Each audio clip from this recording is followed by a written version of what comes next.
매일 아침 꼭 챙겨야 할 뉴스 딱 3개만 골라서 깊게 들여다봅니다. 뉴스 세계 시간인데요. 오마이뉴스의 곽우신 기자 모셨습니다. 어서 오세요. 네, 안녕하세요. 박지훈 변호사 모셨고요. 어서 오세요. 네, 자, 첫 번째 소식 가볼까요? 네, 광주광역시가 코로나19의 지역 감염이 심각한 상황에 이르자 이 사회적 거리두기를 3단계에 준하는 행정명령을 발령했습니다. 이용석 광주광역시장은 이 코로나19로 인해 광주 공동체 안전이 최대 위기에 처했다라고 이야기를 하면서 지금 사회적 거리두기 3단계 격상을 적극 검토해야 하는 위중한 상태라고 강조를 했는데요. 네. 사실상 3단계에 준하는 행정명령을 발령하게 되었다는 배경에 대해서도 설명했습니다. 3단계에 준한다면 어떤 수준인가요? 그러니까 2단계를 유지하면서 3단계와 같은 효과를 낼 수 있는 집합금지 조치라고 이용섭 시장이 설명을 했는데요. 예. 좀 말씀을 드리자면 광주 시내의 모든 교회 등 종교시설에 대한 집합금지가 있고요. 네. 또 대학이 운영하는 체육관을 포함해 실내 체육시설, 생활체육 동호회 등 이 집단 체육활동, 실내 집단 운동에 대해서도 집합금지가 들어갑니다. 네. 이제 다중이용시설도 집합 제한 대상에서 집합금지 대상으로 추가 행정명령이 들어가고 300인 미만 규모의 학원, 키즈카페, 견본주택 등도 이제 10인 이상 집합금지로 강화가 되면서 이 같은 조치들은 오는 9월 10일까지 계속될 예정입니다. 이거 준하는 게 아니고 사실상 3단계라고 봐야 되겠구만요. 이제 광주가 먼저 올려서 전국적으로도 3단계를 요구하는 그런 모양새가 됐습니다. 근데 지금 광주에서 지금 계속 거짓말했다는 확진자가 나왔죠. 이 여파 때문이라고 봐야 되는 건가요? 네, 그러니까 광주 284번 환자죠. 역학조사 과정에서 수차례 거짓말까지 해서 방역 당국을 곤란하게 하고 있다고 합니다. 예. 이제 이 A 씨가 284번 환자가 광화문 집회에 다녀온 다음에 증상이 발현한 전후 18일, 20일, 21일에 계속해서 화순과 광주 지역 병원과 약국 등을 방문을 했고 23일에는 화순 내 시장도 다녀왔다고 합니다.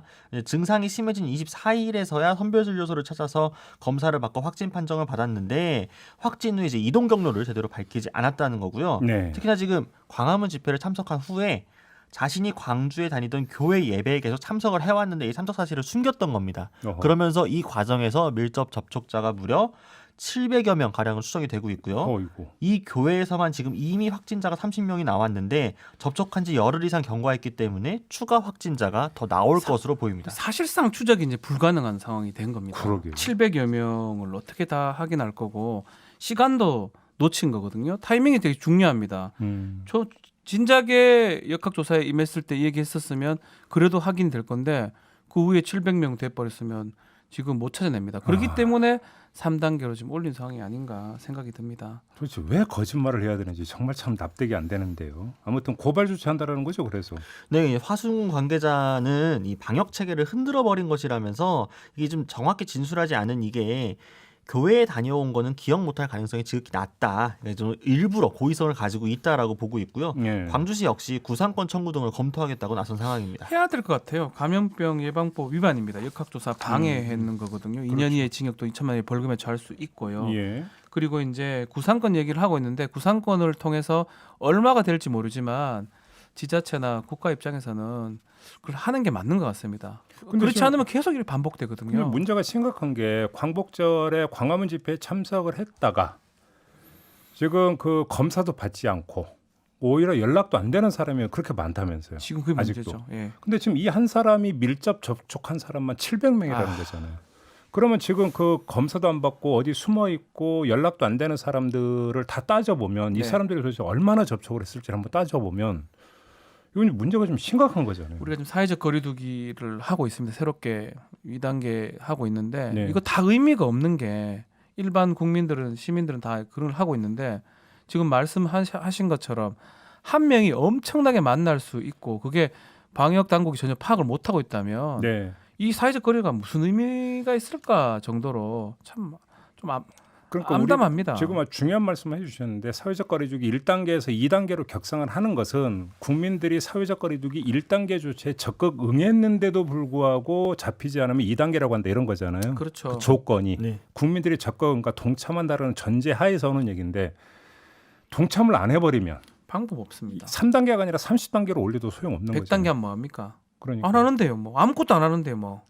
그러니까 지금 사회적 거리두기 및 이 방역 지침을 충실하게 따르고 있는 다른 시민들의 입장에서는 얼마나 지금 이 사건 자체가 허탈하게 느껴질지. 광주만 해도 네. 지금 네. 3단계 돼버리면 이게 일부만 뚫려도 다 뚫리는 거니까. 경제 활동이 불가능해지는 거거든요. 사실은 그 영업은 어떡할 겁니까? 다 얼어붙는 거죠. 뭐 사실은 저 아까 이제 3단계 준하는 조치라고 그러니까 곽우신 기자가 설명하고 보면 한마디로 이거잖아요.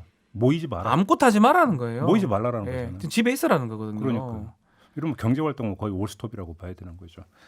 지금 유튜브로 많은 분들이 의견 주고 계시는데 하하님 왜 저러는지 화가 나네요. 다 망쳐놨어요. 이렇게 의견 주셨고요. 사운드맨님 징글징글하다고 지금 의견 주셨고 NYBJ님 이해가 안 가네 이렇게 의견을 주는데 저도 정말 이해가 안 안 갑니다. 됩니다. 저희도. 정말. 예.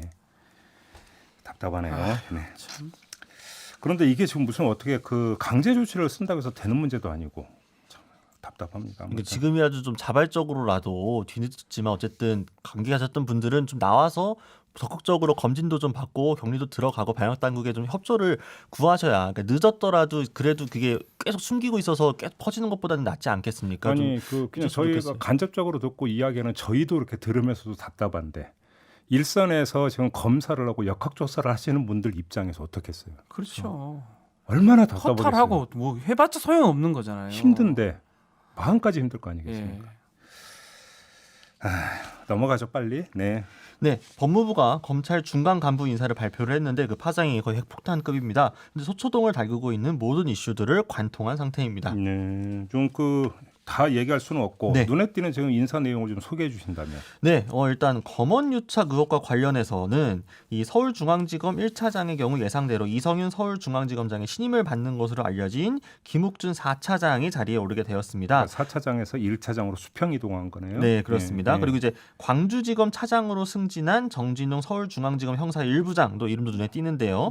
예, 잘 아시는 것처럼 한동훈 검사장이 핸드폰 유심 압수수색 도중에 몸싸움을 벌여서 지금 독직 폭행 혐의로 입건된 상태죠. 네. 지금 서울고검 감찰부 인사하고 맞물려 눈에 띄는데 이 최근에는 정진웅 부장이 감찰 도중 피의자로 전환됐다라는 보도들이 나왔는데 네. 해당 감찰부 6명 가운데 5명이 지방으로 발령이 된 상황입니다. 그래서 이게 좌천성 인사 아니냐라는 해석까지 나오면서 감찰부가 사실상 해체라는 주장도 나오고 있어서 논란이 일고 있고요. 이 인사는 어떻게 보세요, 박준 변호사는?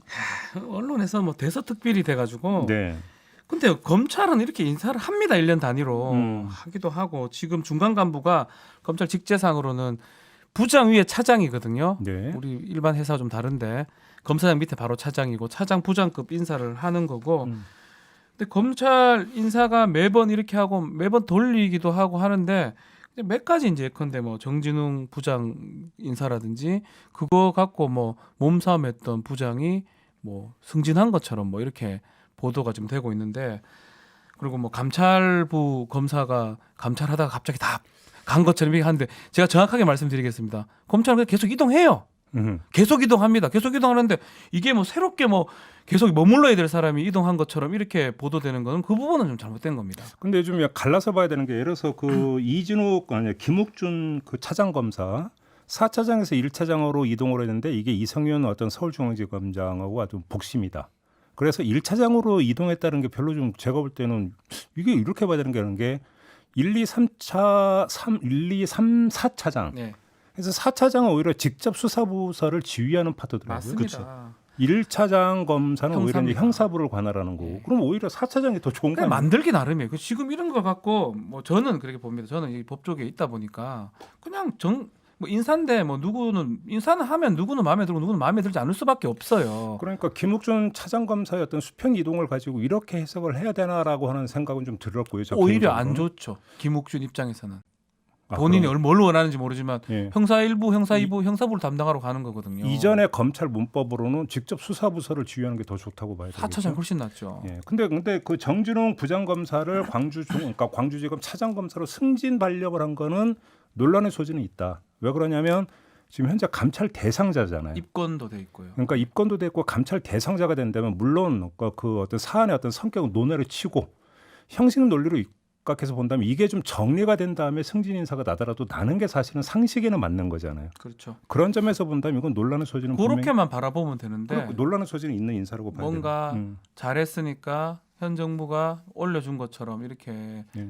뭐 보도가 되는 거는 조금 바람직하지는 않는 것 같습니다. 그러니까요. 그다음에 또 눈에 띄는 인사가 있습니까? 네, 지금 조국 전 법무부 장관 관련 인사들도 좀 눈에 띄는데요. 네. 지금 이제 유재수 전 부산경제부시장 감찰무마 의혹 사건을 담당하고 있는 이정석 서울 동부지검 형사 6부장이 수원지검 형사 3부장으로 자리를 옮기게 되었고요. 네. 정경심 동양대 교수 재판을 지금 또 주력으로 하고 있는 강백신 중앙지검 부부장은 통영지청의 형사 1부장으로 옮기게 되어서 이것도 뭐 일부 언론에서는 이 지방으로 좌천성 인사 보낸 거 이게 뭐 아니냐 어땠어요? 이런 식으로 이야기를 합니다. 이게 뭐 어땠어요? 이게 수원은 서울이고요. 서울 수도권이고. 그럼 계속 형사 6부장은 뭐 평생 합니까? 동부지법에서. 이건 이런 문제 아닌가? 예를 들어서 정경심 그 교수 재판의 주력 중이다라는 이야기는 네. 이제 일반적으로 이제 기소를 하거나 그 다음부터는 공판 담당 검사가 이제 그 맞습니다. 공소 유지를 하는데 이 건 같은 경우는 수사 검사가 지금 계속 공판에 들어간다는 거잖아요. 그렇죠. 그런데 발령이 나서 다른 데로 가버리면 이제 재판에 못 들어가는 거잖아요. 그럼 빨리 제 공소 유지를 하든가 이렇게 1년 2년간 재판을 그러니까. 하고 있으니까 방법이 없어요. 이거는 자꾸 얘기를 하면 끝도 없는데 음.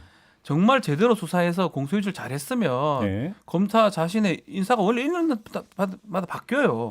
1년 안에 해결해야죠. 못하면 내려가야죠. 그러면 저 같으면 서울 있고 싶으면 계속 어려운 사건 해가지고 3년 5년이 됐으니까 다들 서울 있고 싶어 하는데요. 아니 내가 어려운 사건 맡겠다면 줍니까? 아니 그러니까요. 이렇게 말하면 말이 안 맞는 거예요. 1년 이상 네. 끌었고 자신은 이제 이동해야 되고 시골에 있는 지방에 있는 사람들이 서울 올라와야 되고 또 서울에 있는 사람 지방 내려가 경향이 교류가 되거든요. 네. 그 원칙대로 지금 하고 있는 건데 이게 무슨 보도거리가 되는 건지 저는 그게 이해가 안 됩니다. 그러니까 이제 결국은 제가 볼 때는 박준 변호사의 어떤 그 지적과 일부 언론 보도가 이제 그 대책점을 형성하고 있는 것이 네. 일반 논리냐 특수 논리냐의 제 문제인 것 같아요. 말씀 그 말씀입니다. 그러니까 일반적으로는 검사들은 계속 그러니까 그 전보가 되는데 그럼 이전에 수사하고 했던 것들도 다 유지하려면 계속 거기에 그러니까 뭔가 붙박해야 된다는 그렇죠. 이야기냐? 그건 아니지 말이 않느냐? 안 맞죠. 이게 이제 박준 변호사의 이제 어떤 지적인 것 같고. 근데 또 이제 특수 논리로 그러니까 바라보는 그 시각에서는 유재수 건이나 정경심 교수 재판 같은 경우는 특수한 부분이 있는데 특수한 성격이 있고 공판이 그러니까 지속이 되고 있는 상태에 뺐다고 한다면 결국은 이것이 공소 유지에 악영향을 주는 거 아니냐. 그래서 의도가 있는 거 아니냐. 이걸 특화시켜서 지금 바라보고 있는 것. 이렇게 좀 정리를 할 수 있는 거 아닌가요? 뭐 그 부분도 뭐 조금은 일리가 있지만 이 정도 재판 유지가 됐으면 지금 검사가 바뀐다 해가지고 유죄가 될 게 무죄가 되고 무죄가 될 게 유죄가 되지가 않습니다. 어차피 이제 그 뭐 재판 결과는 이제 증거의 퉁실함으로 지금 이렇게 좌우되는 왔는데 거니까. 이렇게 왔는데 부부장검 3에 빠진다고 갑자기 결과가 바뀝니까? 그리고 여기서 중요한 점이 그러면 어떤 수사를 했고 지금 재판에 들어가는 검사 가운데 계속 유지되는 검사가 있느냐 없느냐. 네, 그렇죠. 요것도 사실은 이제 중요하게 체크해야 되는 포인트가 되겠죠. 그렇게 놓고 아마 보면. 제가 알기로는 거의 다 지금 이동하는 걸로 지금 알고 있거든요. 부장이나 부부장급은. 네, 그러니까 지금 오늘 아침에 이제 일부 언론 같은 경우에는 윤석열 검찰총장이 법무부로부터 인사 서류를 받았는데 신문에 나오면 그때 보겠다라고 하면서 서류를 보지 않고 덮었다. 하면서 이게 또 아침에 이게 무슨 여러 뉴스거리입니까? 데서 또 보든지 안 나왔는데요. 보든지 그건 그래서 자기 팩트인지도 잘 모르겠고, 네.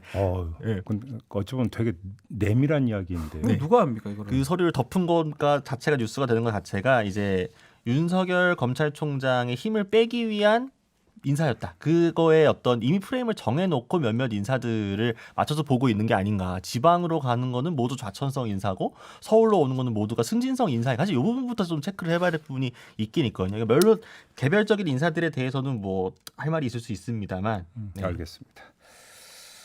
참 검찰은 계속 뉴스의 중심에 있군요. 뉴스에 2,200명의 검사가 인사 이동하면 그게 다 좋은 사람도 있고 싫은 사람이 있는데 이걸 갖고 다 맞춰 끼워 넣으면 어느 중앙부처의 국장급, 과장급 인사가 났다고 막 대서특필되는 경우 혹시 보셨습니까?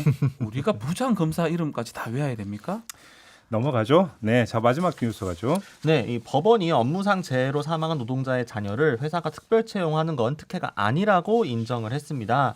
대법원은 산업재해로 인해 사망한 노동자의 자녀를 이 특채하기로 했던 노사 간 단체 협약이 정년퇴직자나 장기 근속자와는 다르다면서 이같이 판결을 내렸습니다. 어떤 사건이 있었던 거예요? 이제 현대기아차에서 일하던 노동자가 벤젠에 노출이 됐는데요. 이게 결국 급성 골수성 백혈병 진단을 받게 되어서 이 노동자가 사망을 했습니다. 유족은 이제 현대기아차에게 자녀의 채용을 요구하면서 소송을 건 건데요. 이게 네. 이제 25년 전에 노사 간 합의에 따라서 단체 협약에 들어가 있는 산재 유족 특별 채용 조항에 의거한 거였습니다. 예. 원래는 이제 업무상 재해로 사망한 조합원의 직계가족 1인에 대해서 결격 사유가 없는 한 6개월 내 특별 채용한다라고 되어 있었던 건데 사측에서 이를 따르지 않으면서 소송전이 되었습니다. 단협에 돼 있는데 네. 안 따라서 이제 소송을 냈고 네. 대법원에서 이제 확정 판결이 네. 나기를 이거는 정당하다. 네. 그러니까 채용을 특별 채용을 해야 된다. 그렇죠. 예. 고등법원에는 103조라고 우리 표현합니다. 민법 제 103조 네. 선량한 풍속 사회 기타 질서. 그러니까 사회 질서에 반하는 법률행위. 암만 자치에 따라서 협의를 한다 하더라도 채용하는 것까지 이렇게 협의의 대상은 될 수가 없다. 특히 고용자의 채용 자유를 현격히 제한되기 때문에 그렇기 때문에 그거는 103조 위반돼서 불공정한 법률행위가 무효다라고 지금 했던 건데 대법원에서는 그거를 반대로 지금 판결을 한 겁니다. 이게 지금 이제 상당히 주목을 끄는 판결인 게 그러니까 그 몇 년 전부터 계속 이제 논란이 되어 왔던 게 이제 그 현대기아차에서 이제 나왔던 네. 그러니까 그 정년퇴직자나 장기근속자 자녀를 채용할 수 있게 해준다는 게 이게 고용세습 아니냐, 그렇죠. 이거 특권 아니냐 이런 지적이 이제 계속 있어 왔던 건데 지금 오늘 그러니까 요번에 대법원에서 나온 판결은 그 케이스가 아니라 산재로 사망한 다릅니다. 조금씩. 노동자의 자녀. 네. 그러니까 이거는 장기 근속자나 정년 퇴직자의 자녀가 아니라 다른 경우가 되는 건데 이거는 달리 봐야 된다. 이게 대법원의 판결인 거죠. 그렇죠. 대법원은 유족 보호가 더 중요하다고 좀 본 것 같습니다. 네, 네. 그러니까 채용의 자유보다는 유족의 보호, 특히 산재로 사망한 유족의 보호거든요. 그리고 그러니까 단체 여기서 협약을 한 것이고요. 우리가 이제 기본 그 좀 관점을 분명히 이렇게 산재가 발생을 해서 노동자가 그러니까 사망을 했다면 그 책임은 당연히 회사 쪽에 있는 책임이죠. 거죠. 예. 그럼 회사에서 그럼 책임을 다하기 위한 조치가 무엇인가? 네. 사실은 이야기는 여기서부터 시작이 돼야 되는 거죠. 원래는 이제 우리 법상으로 보상도 해야 되고 해야 되는데 그 보상 중에 하나가 단체 협약으로 특별 채용을 직계가족 중 한 명 정도 네. 특별 채용을 할 수 있도록 단체 협약을 해놨는데 그 협약 자체가 고등법원까지는 무효라고 했는데 대법원에서는 유족 보호 차원의 협약이기 때문에 네. 무효라고 보기는 어렵다라고 지금 판결한 겁니다. 그렇죠. 그다음에 이것이 어떤 뭐냐면 공정한 어떤 그 기회의 보장이라고 하는 어떤 근본 취지하고는 이거 좀 달리 봐야 되는 부분이 그렇죠. 있다라고 다른 측면이다 하는데 이렇게 본 거죠. 이건 특별 채용이라고 하는 점에서 이제 대법원의 판단이 그런 것이다. 네. 이런 이야기가 되는 것 같고요. 아무튼 일각에서는 또 이것이 이제 고용 세습기를 열어준 거 아니냐 뭐 이런 식으로 또 이제 그 이야기를 하던데 그것이 그래서 제가 앞서서 약간 정리해서 말씀드린 네. 게 무슨 뭐 그 장기 근속 자녀나 이런 사람들에게 뭐 특별 채용 케이스를 준다 이거하고는 좀 얘기가 다른 거다. 차원이 다른 문제입니다. 산재 사망 노동자의 어떤 자녀의 부분이니까 좀 갈라서 볼 부분이 있다 이런 이야기가 바로 대법원의 판단이라는 겁니다. 네, 그러니까 실제로 2013년부터 2019년까지 신규 채용 인원 중에서 산재 유족의 비율은 0.1%가 채 되지 않았습니다. 그러니까 이걸 가지고 과연 기존의 다른 청년 취업자들의 취업 기회를 제한한 것으로 혹은 특별한 어떤 혜택을 준 것으로 보기 어렵다라는 거였고요. 또 실제로 OECD 통계를 보게 되면 우리나라가 부동의 1위를 계속해서 23년째 달리고 있죠. 산재 사망률 1위를. 그러니까 그렇죠. 그만큼 그 이제 중대재해 안전 관련해서 계속 얘기가 나오는 것도 그런 맥락이기 때문에 이 문제를 네. 해결하는 가장 간단한 방법이 있어요. 산재가 발생 안 하면 돼요. 그렇죠. 네. 그리고 이거는 기업의 의무예요, 의무. 그렇죠. 예전에 노회찬 의원이 냈던 중대재해 냈을 때 예. 처벌을 크게 해버리는 거 그렇죠. 그런 법안들. 우리나라 산업재해 정말 많습니다. 네. 자, 오늘 뉴스 세계 이렇게 마무리하겠습니다. 곽우신 기자, 박지훈 변호사와 함께했습니다. 고맙습니다. 감사합니다.